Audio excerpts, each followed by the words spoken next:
And away we go. Oh, wait, we're actually recording. I should have actually warned you a little bit ahead of time, but you know what? We're just going to leave this in. I'm fine, man. Yeah, I am a professional. You are. I have been doing this for 8 years. That's how experienced I am. We're so professional, Nugenics sponsors us. And they don't just sponsor anything. Nugenics is very particular on where they place their advertising because she'll like it too. Welcome into the Mike and Molson Too Good for Radio podcast.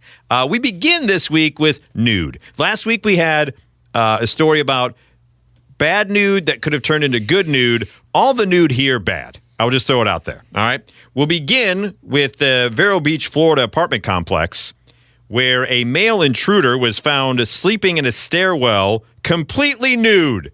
Oh, wow. Yeah. The individual told police he was staying at the facility because he was the emperor's helper.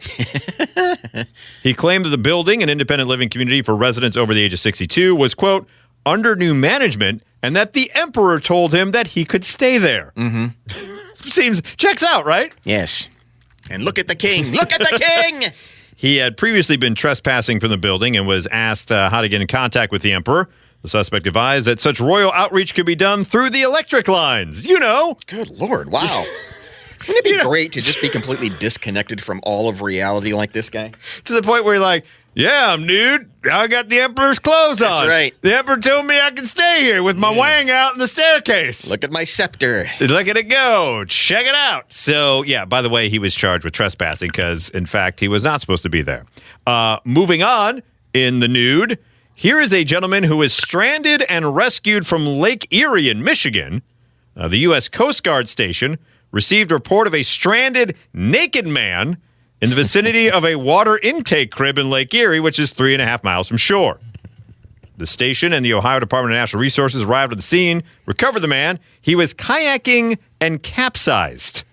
So he had been kayaking and capsized, but they still don't know why he was naked. So he was kayaking Nude. naked. Yeah. Yes. So Clearly. So he showed. Because can you imagine? You get the stranded. Okay, another stranded kayaker. It happens. By the way, this one's nude. You know, when you read about people who get struck by lightning, sometimes a shoe goes flying off. Right. Yeah. And I'll accept that. Yes. But if you tip a kayak, you're like Charlie Brown standing on the pitcher's mound, yes, getting beamed by a baseball, and all of his clothes go flying off. You're not in an adult film when you capsize and all of a sudden, whoops, sorry, officer, I'm naked underneath this. I like to see how you paddle with that. By the way, I don't know. I've never kayaked before, but that doesn't seem like a thing that should be done nude. Because of aren't you kind of pressed against the top to stay in? So I don't know. Your bits may be against the surface more than they probably should? I think we've established many times that aside from showers and sex, most things should not be done nude. Correct. Most athletic endeavors should not be done nude. Moving on in This Week in Nude, we take you once again back to Florida, where police get a call at a park. And someone's like, you're not going to believe this. There's a gentleman passed out with his pants down in this park. So please, officers, think of the children. When police arrive, they realize it's not a man, baby. It's a woman. Oh. Yeah. And at that, I would think with pants down would be the indicator of whether it's a man or a woman. Apparently, this person didn't. I'm assuming it was butt up. Okay. With the pants down, all right. I would assume. I guess. To make that. Instead, it was a woman. And as the officers approach this 35-year-old woman vacationing in Florida, originally from Oklahoma, they find that she is just going to town, just rubbing down there like she's trying to start a fire, just going for broke. And being gentlemen, they don't want to interrupt. Oh, yeah, sure. So you don't want to interrupt that. That's alone time that they were willing to give her because it's the cover of night. She finally pulls her pants up and then told the officers, I'm not quite sure why I'm getting arrested. This is natural. No, it's not. Well, I know. But I think that's her argument was... I'm in nature. Birds do it. Bees do it. Even educated fleas do it. Right. Let's do it. Let's just rub one out in the middle of the park. That's how the song goes. That's the old song. I missed that particular stanza. By the way, she was charged with indecent exposure. And finally, an unfortunate nude situation where we go across the pond. And this individual is having a bit of a confrontation with their neighbor. All right? She's throwing a party. She's a mom of 2. She's throwing a party, and her neighbor's like, hey, knock it off with all your loud racket over there.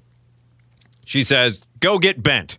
And so she then goes inside and continues to party some more. She parties throughout the night. The next morning, she's still perturbed. It's 5 a.m. She's coming down from the all-night drink-a-thon and goes, you know what? I forgot about that neighbor. I'm about to show him a piece of my mind. So she starts taking some rocks and other tiles from her roof that have broken off and start throwing them at the window of her neighbor. Okay. All right. She had been drinking all night, some vodka. And all of a sudden, this gentleman goes, what the hell are you doing? She's like, I'm getting back. And he's like, okay, I need footage of this because I'm going to use this as evidence. Unfortunately for the mother in question, as she's throwing the rock, her skimpy halter top she's wearing from the night of drinking, flop. Oh, sure, yeah. Out flop the breastises. They get away from you sometimes. Yes, they do. So he's got that clip. He brings her to court for the damage to his house. And unfortunately, the clip showed the moment the mom spotted her breast falling from her strappy halter neck before she hurriedly put them back in. They go on to say the, quote, extremely unattractive footage was played in court as the mom watched on. Wow. Is there anything more embarrassing of it falling out, but then to have the newspaper call it extremely unattractive footage? Your Honor, I would like the jury to note here that there's no possible way that my client was hurling rocks when clearly she was trying to catch her own boulders. Hey-o!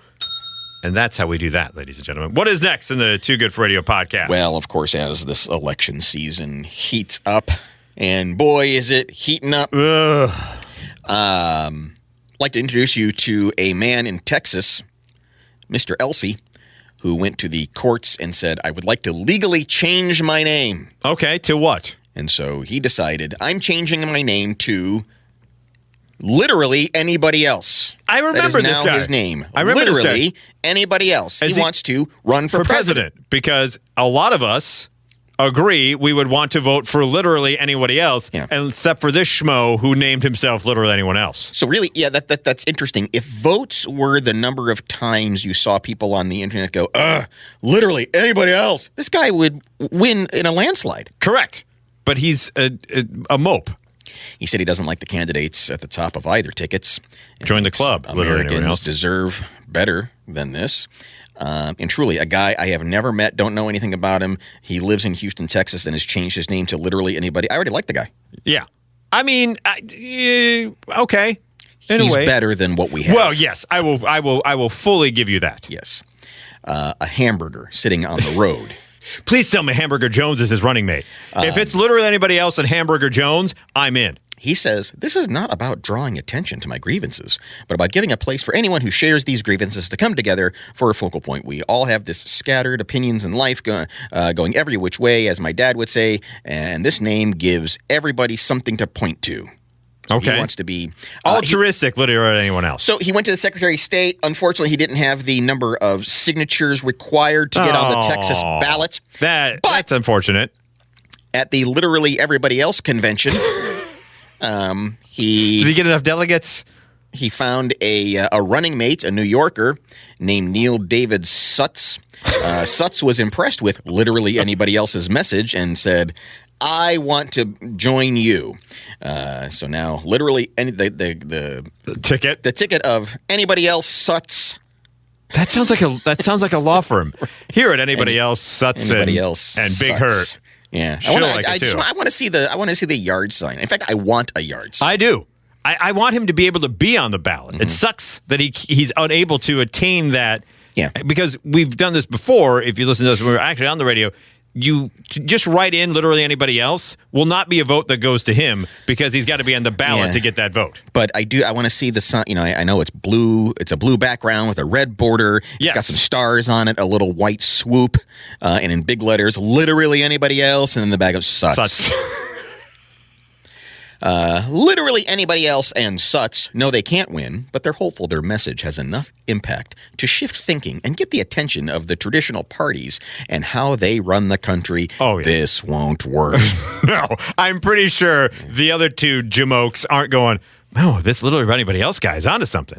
But I want to see John Roberts inaugurate him. Literally anybody else. Do solemnly swear to uphold the Constitution. President Else, congratulations. And Vice President Sutz, Yes. Else and Sutz, running the White House. I think that's the way it should be. It is the Mike and Molson Too Good for Radio podcast. Moving on, have you ever had a situation where you have one in the chamber at gas, not something else, not like the lady in the park. You gotta fart, and you think it's going to be silent. You're like, I'm in the clear. I have a feeling that it's going to be muffled, and then it's not. Exactly. Because presents itself. Yes, because Reddit asked the question, what is the most embarrassing and worst place you've accidentally let one go out loud? Wow. And this one says, I looked both ways in the aisle of a grocery store, and seeing no one, I pulled the trigger. It was much louder than I thought it would be, and I was horrified when I realized people on the next aisle over heard it. That's how loud it was. Wow. I'm trying to think if I've ever been surprised. But it came out loud? Right. I mean, yeah, sometimes I think it might be silent and it's not, but I don't know that I've ever been startled. Well, there are some times you go, okay, this is going to be okay. And then it's more of you look around your surroundings and hope no one's there. So this poor person was so loud that it rang out, and two frat boys ran and peeked down the aisle thinking it was one of their friends. Instead, it was me. Here's another embarrassing one. This particular individual said, on an inflatable boat tour in the Grand Canyon when I was about 11 years old, I was sitting on the rubber side of the boat next to the guide who was super hot and 20-something. The fart echoed off the rubber from the boat, wow. And it seemed to me off the walls of the canyon as well. That echoed like no one's business. Do you have any of those particular stories?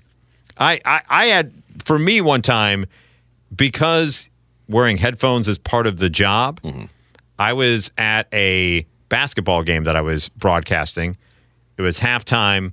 I had headphones on, and I thought for certain it would be silent, and I assumed that it was, but the look of those around me, at me, told me otherwise. Told me that that wasn't a wise play for me to have done that. Were people calling the radio station about some unusual static in their broadcast? Yes. They couldn't explain? Yeah. That's always the worst when people do it in a live situation and it picks up on the microphone. That's always the worst, because that's a sound you can't really hide too well. No, I'm very much, Barney Rubble getting his hand jammed in the mailbox. I run over a hill. If I feel it coming, okay. I go hide, do it, and then run back. That's probably the smarter way to go. That's a smarter way to go. Very weird deep cut reference I just made there of Barney Rubble running over the hill to yell. No, that was one of my favorite Droop. It's a very funny, yeah. Yeah, you want an even deeper cut. One of my favorite cartoons that was involved with Tom and Jerry and Droopy was when they had those two dogs that were trying to get somebody out of prison. Right. And they kept stepping on boards and stuff, and they didn't want to wake up the sheriff, and so they would yell into different things or like switch bodies and everything to yelp up at the top of the hill instead. Yep. That is a deep cut right there. Good times. Yeah. Speaking of goofy names, we go from literally anyone else to Mr. Pancake. Let's take you to Columbus, Ohio, where according to police, officers arrived at a pet store at 3:45 in the morning. Door was open. Animals were just walking around. Uh-oh. Birds were flying across the shelves. Dogs, rabbits, gerbils, ferrets. And they found a man. PETA. They found PETA? Was it PETA like, yeah, you must be free? No, they find a man who apparently was breaking into all kinds of businesses. Police said they were looking for a homeless man named Matthew Pancake, who allegedly... Real name? Yeah. Or do you think that's an alias? I don't know. I'm not going to... They knew they were looking for Mr. Pancake, and so he apparently had broken into a restaurant and a famous footwear and some other places. Body cam video showed the suspect asleep on a bench while wearing a leopard print onesie. That's when officers shouted, "Get on your stomach, Mr. Pancake! Let me see your hands!" Don't make us flip you over, Mr. Pancake. And then said, and I want to see this camera footage. In the name of the law, Pancake, get on your belly. They did not say that. That's the direct quote. The direct quote. Get on your belly, Pancake. At the famous footwear crime scene, blood was found on some of the merchandise. Oh. The man was located about an hour later in the parking lot of a Big Lots. Police said several hamsters, initially mistaken for gerbils. Because it's hard to tell the difference. Hamster, gerbil, guinea pig, they're all the same. Yeah, guinea pig is a little bit bigger. Several hamsters were found unharmed inside of Mr. Pancake's pants. This sounds like some type of odd online niche comedy routine. As one officer pulled a hamster out of Mr. Pancake's pants, he said, "What the heck?"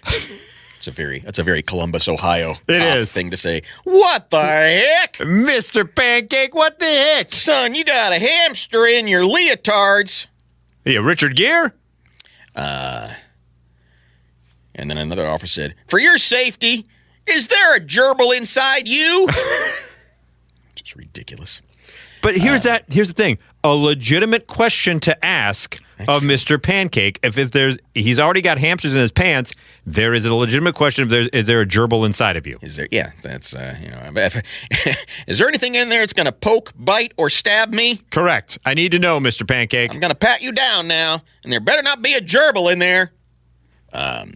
The man was treated for injuries sustained while breaking into the businesses. Doesn't say exactly the current disposition of the onesie-wearing Mr. Pancake, but it does seem as though all animals were returned safely, unharmed, and lived to the end of the day. What's that conversation like in the hamster cage? Of what happened to you, man? We were all running around the store free. Where are you at? I've seen things. I've seen things, and I've been places that I don't want to talk about. I don't want to get into it, Carl. I appreciate you ran around free, but I was stuck in hell. I'm thinking about the conversation back at the police station in the police locker room. When all the other policemen are talking about all the big, brave police things they did of, stopping a murder and saving somebody's life. And, this other guy had to pat down Mr. Pancake and pulled hamsters out of his pants. That's a highlight of your night. I think you're looking at that the wrong way. Speaking of crime, here is a gentleman who was in a Walgreens bathroom in New Smyrna Beach, Florida, for 5 hours. Really? This guy... officers respond to a business alarm going off inside this Walgreens around 3 a.m. The alarm company told police there was a man inside the store, even though it had been closed since 10. Security footage shows the guy, identified as Christopher Morgan, entering the store's bathroom at 9:40 p.m. So 20 minutes before closing, he goes into the restroom. And they don't check it, apparently. Yeah. Apparently they thought, lock up and walk out. Yeah, we're good to go. Lights go off, burn. He doesn't leave the bathroom until 2:42 a.m. So he stays hidden in there until late into the night. Store's already closed. And when he bursts out after the nearly 5 hours, he goes, "All right, free smorgasbord for Mr. Morgan." He starts going through store items, including Tostitos spinach dip and chips, has himself some Reese's and Ghirardelli chocolate, some Dr. Pepper, and finishes it off by smoking an entire pack of Newport cigarettes. Oh, that boy's going to have a stomachache. Well, he's just been in the bathroom for 5 hours. He's going to be another 5 hours for that. He resisted efforts to place him in the back of the patrol car when the cops finally showed up. He then spit on an officer once he was inside the vehicle. He was arrested for burglary of an unoccupied structure, larceny, petty theft, resisting an officer without violence, and battery on a law enforcement officer after his 5 hours in the bathroom, and then breaking free and going, now this Walgreens, the world is my oyster. I'm just going to go and eat whatever I'd like.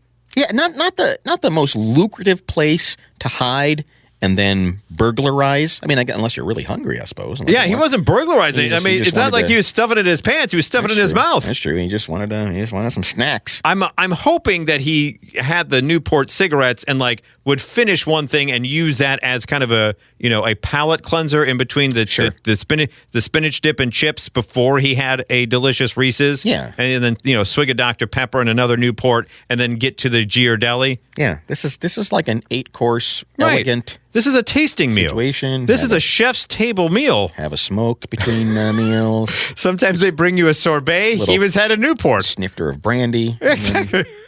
A little Dr. Pepper and Newport in between courses never hurt anybody. I think he's onto something, Mr. Morgan. Indeed. And finally, here in the Too Good for Radio podcast, we lost one of the greats this past weekend.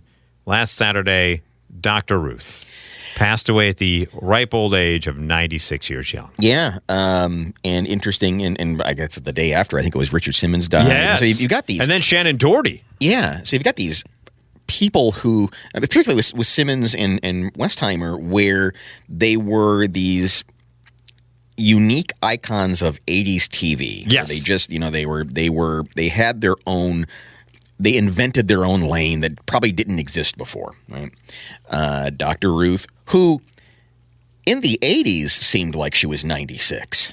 I always thought she was, I was like, oh, look at this nice, kindly old lady saying vagina and penis on my TV. But really, like 40 years ago, okay, she was in her 50s. But I mean, yeah. Didn't you really get the she was old as hell? Yeah, I thought she was in her 70s when she was at the zenith of her popularity.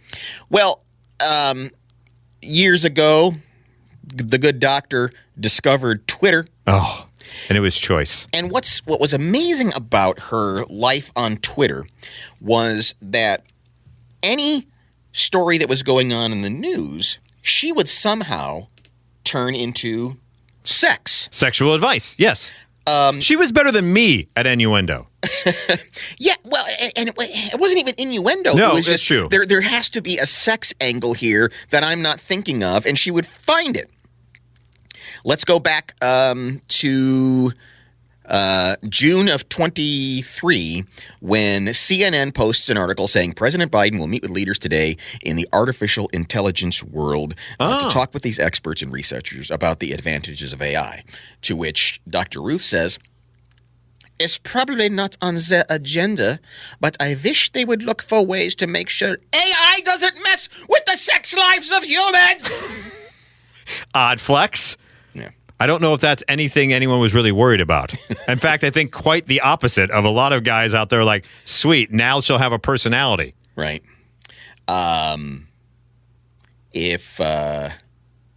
New York Post posts an article, sex is as good as or better than a sleeping pill, according to a new study.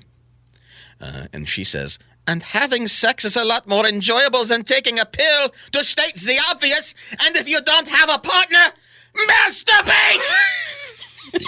She's very forceful on her self-pleasure. Very forceful. That's something she was very much in favor of. A year ago, during, she was checking out Amazon Prime. Oh, the Prime days. If you've been spending way too much time checking out the Amazon Prime deals today, pretend you're in the casino, cash in your winnings, take your partner up to your room, and put the Do Not Disturb sign on the door. Is that what happens usually in Vegas? I don't know. When you hit the jackpot, you go, well, I'm going to go bone.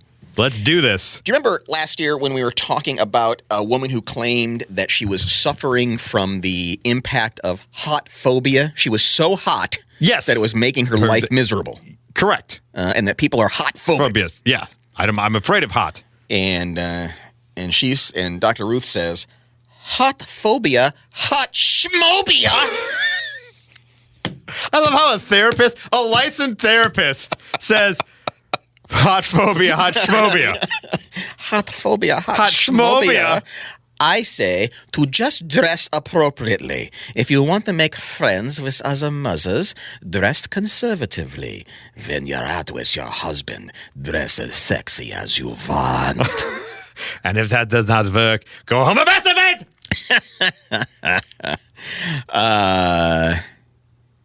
To a story about human embryos being created without egg or sperm. She says, humans created without sex? No, thank you! I know for couples with fertility issues, these advances are important, but so are orgasms! I would agree, Dr. Ruth. Orgasms are very important. This one I thought was incredible. Okay, lay it on me. There is some scientific website posted an article about, how it's always strange to see how how flights will take an unusual route across the right. globe. You know, you think a straight line is shorter, but they do this curved arc. Yeah. So it was an article about that. Okay. And then she says, Oh, my God. I can't wait. there are many ways to get across the point of distortion on the map. And she says, it's similar to why I tell men to look at their erection in the mirror, not down from above, which creates foreshortening, thus making the penis look smaller than it would to an observer. Look at your erection in the mirror. Don't look down on it. Do not look down on your beautiful, wonderful erection. Go to the mirror and see it from the side angle that your lady will see it from. We've been, of course, saying that these are tweets. Yes. But it is not Twitter any longer. It is X. Which makes sense for Dr. Ruth. To which she says, if you just add an S and an E to the new Twitter symbol, you get my specialty. Yes, you do. Yes, you do. That was a little on the nose, Dr. Ruth. While ago, Trader Joe's had taken some cookies off the shelves. Oh, no. Because they contained rocks. Oh, I didn't realize that. Yeah. And she says... Oh, God. Please tell me there's a rock hard in there. No. What? Even better. Better. Okay. So... Trader Joe's is getting his rocks off. There it is. The shelf. Well done. Give me the next one and let me try to figure out what the tweet entails. Let's see if I can Dr. Ruth this thing. Okay. She was about to give a speech apparently at the German consulate in New York. Okay. And so they put out a tweet saying, Born in Frankfurt, Dr. Ruth fled Nazi Germany and transported to Switzerland after serving in the Israeli army. She moved to New York City and became internationally famous with the Dr. Ruth Show. Oh, God. How do you turn that into sexy time? Let's see here. Despite my flight, I still had managed to find my... No, I'm done. No, I'm done. It's real obvious. It's real obvious. How can you give a bio about me and not mention sex? Dang it. That was right there. Right on the tip, as it were. All right, give me another one here. Let's see. That was a difficult one. That was a difficult one. Let me let's just scroll back in time here and just exactly. Just pick a random one. Find ourselves a doozy. God bless her, by the way. The fact that she was on brand with everything. Yeah. By the way, who's stepping up to be the old woman that talks about penis and vagina? Because we lost the Canadian version, Sue, many years ago. Right. And now we lost Dr. Ruth. December 27, 2021. Another 2,000 flights are canceled, with another 3,000 delayed. They were canceled after a long holiday weekend, according to CNN. And Dr. Ruth says, No Mile Highs Club just goes to the back seat and make the 30-mile-an-hour club. Not bad. Okay. But she says, I think airports should have private cubicles you can rent so that when your flight is delayed, you can take advantage of the free time. No one wants to go in there. Can you imagine how gross that'd be? Yeah. Going in there and having the doing it booth inside the airport? Right. Like there's not enough nonsense when you go to an airport. Now you got the guy hitting on people at the Chili's too, just hoping to get a little random ring-a-ding-ding. Let's see here. Should have been a stick shift involved in the last one. Just because you can't be in the cockpit doesn't mean the cock can't be pitting against something else. Why don't you take over her I'm account? going to. I'll take over the Twitter account. I'll be the news Dr. Ruth. One of her most recent tweets, one of her last tweets, was very simply, if you're doing the New York Times crossword puzzle, I have a hint for you. It's me! One of the answers, apparently, is her. God bless Dr. Ruth. Let me see. Somebody was crowned the chunkiest boy in Alaska. Oh, this was that big bear. Oh, Fat Bear Week. Yeah, Fat Bear Week. Yeah. Otis was crowned the chunkiest bear in Alaska for Fat Bear Week. You want to get a little bear with your fat? Do it in the... I don't know. I'm trying to think. I'd like to know who has time to look all over Alaska for fat bears. I mean, there are better things to do with your life, if you know what I mean. And I think you do. It's a sex! And this was it. On June 27th, her final tweet was about the New York Times crossword puzzle. Oh. And then whoever has subsequently taken over the late Dr. Ruth's Twitter account or X account,